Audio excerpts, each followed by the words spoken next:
ঢাকাই ছবির শীর্ষ নায়ক শাকিব খানের সঙ্গে ছবি প্রকাশ করে প্রায়শই আলোচনায় আসেন চিত্রনায়িকা মিষ্টি জান্নাত।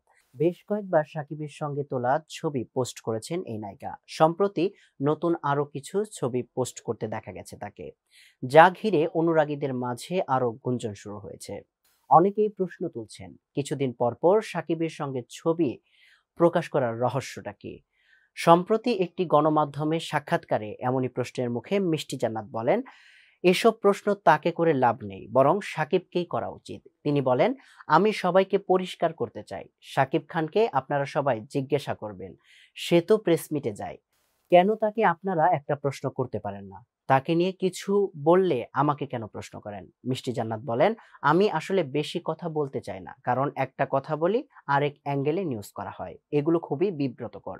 ব্যাপারটি হচ্ছে যে সবই ঠিক আছে, কিন্তু এমন এমন ক্যাপশন দেয়, আমি এত কিছু বলতে চাই না, শুধু কম বলতে চাই, ক্যাপশন কম হোক। এই চলচ্চিত্র নায়িকা বলেন, সাকিবকে নিয়ে ছবি পোস্ট করার পর কেউ লিখে আমি অনুরোধ করে ছবি তুলেছি, অনেকে বলে প্রেম করার জন্য ছবি তুলেছি। এখন যদি আমি বলি সে আমার বন্ধু, অনেকেই বলবে সে আমার অনেক সিনিয়র। এখন আমি যদি বলি সে আমার বয়ফ্রেন্ড, তাহলে অনেকেই বলবে তার দুইটা স্ত্রী ও বাচ্চা আছে।